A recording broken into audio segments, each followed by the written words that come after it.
Good evening अनुज। प्रथम तो कंग्राचुलेसन तुमको ओपीएससी पीजीटी इंग्लिश क्लियर करिछ। तमे मते प्रथमे कह जे तमरा केते रैंक थिला ओपीएससी पीजीटी रो सर इंग्लिश रो? मोर 49 रैंक अछि। 49 रैंक अछि। 49 रैंक अछि। ओके, तमे हाँ ओपीएससी पीजीटी पूर्वरु तमे ओईवीएस रो पाइथिला बोधे? हाँ ओईवी टीजीटी इंग्लिश। हाँ ओईवीएस टीजीटी रो पाइथिला। ओईवीएस भी तमे हमर इंटरव्यू रे ओईवीएस रे भी हाँ तमे मॉक इंटरव्यू टेस्ट। रे थिला? हाँ मॉक टेस्ट। हाँ हाँ हाँ, मॉक इंटरव्यू रे थिला। तापर तमे ओपीएससी पीजीटी इंग्लिश रो कोर्स जॉइन हेतिला। हला पर प्रिपरेशन हाँ करूथिला, इंटरव्यू दबाक भुवनेश्वर भी आस्तिला। तो बहुत सारा जिनस हाँ हेतिला। तो तमे को तुमर प्रिपरेशन स्ट्रैटेजी कोन थिला? तमे केमिति पढुथिला? एक्चुअली माने फर्स्ट टाइम जेतले मु अपियर करथली ओईवी रो किछि आईडिया नथिला एक्चुअली। तो हम्म जस्ट खाली गोटे अपियर कले 2022 रे। हम्म तापरे मु नेट रो बही माने प्रिपेयर कर इच्छा करली, तो नेट रो बही गुडा केते कि माने टिके पढा पढी करूथली। तो हम्म 23 रे मु माने अपियर कली पीजीटी आउ टीजीटी ओईवी।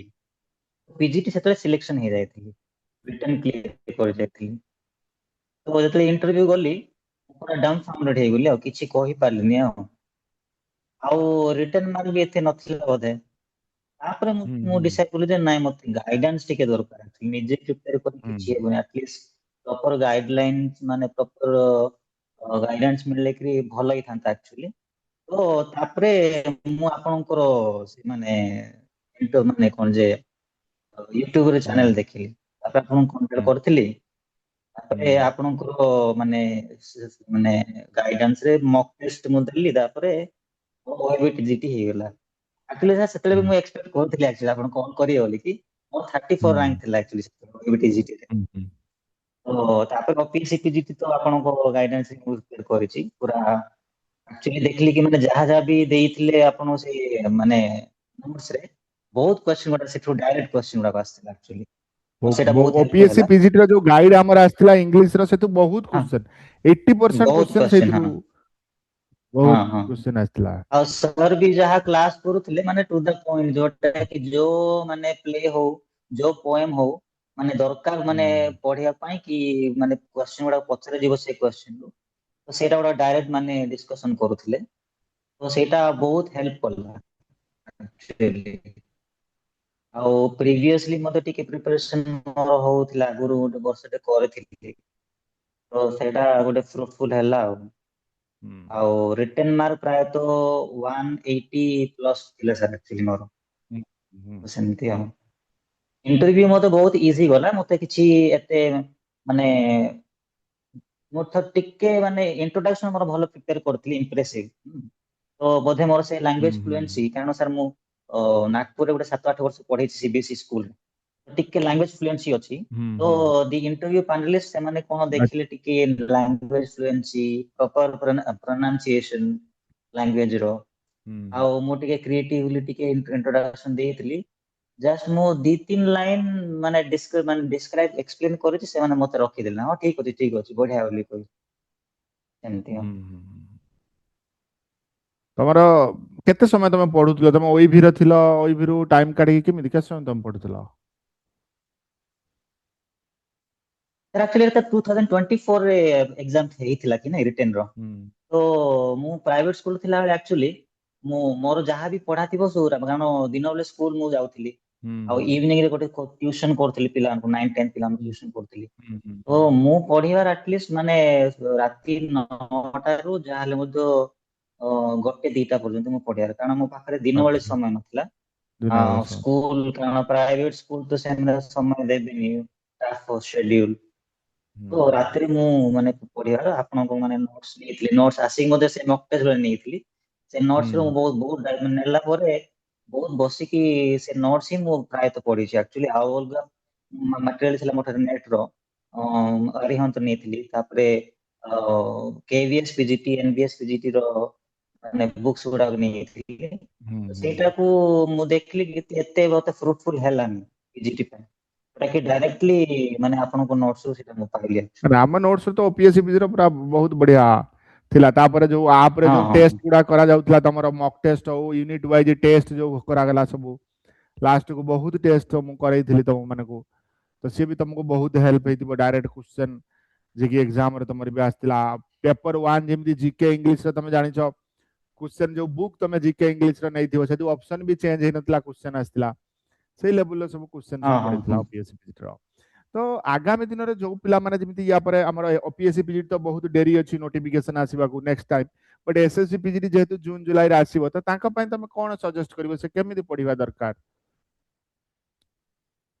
एक्चुअली माने मेन हला रेगुलारिटी और कंसिस्टेंसी। कंसिस्टेंसी हार्डवर्क तो पछरे अछि एक्चुअली कारण हम हम्म रेगुलारिटी रखिबानी बोल तो किछि हमको मने पड़िबोनी किछि बुझा पड़िबोनी एक्चुअली। आ लिटरेचर गोटे एमती सब्जेक्ट जोटा कि तमे बैकग्राउंड बुझी पारे बोल किछि बुझी पारेनी। तो जने रेगुलारिटी रखिया अछि माने सब दिन एटलीस्ट सिलेबस कंप्लीशन करि करि जिबार अछि आज काली नोटिफिकेशन बाहरला आज मु पढि देबी बोली कहले सेटा माने जने क्रैक करि पारेनी। रेगुलारली मेंटेन करियर अछि विदाउट माने लूजिंग मोटिवेशन। गोटे कंसिस्टेंसी मेंटेन रहबा दरकार एग्जाम क्रैक करिया पय।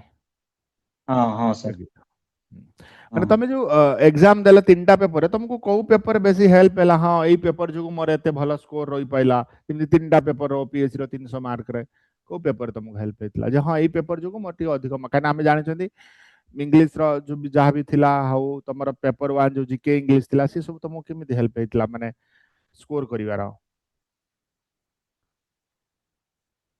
एक्चुअली मते इजी मो ପାଇଁ इजी तो माने जेहेतु मोर लैंग्वेज फ्लुएंसी और ग्रामेटिकल माने स्ट्रांग अछि मोर। हाँ। तो मते पेपर 3 तो पाखा पाखी मोर 95 पाखा पाखी आछला पेपर 3 रे। अच्छा अच्छा आउ पेपर तो जोटा इंग्लिश सेटा मो माने पाखा पाखी गोटे 47 मो स्कोर करथिबी।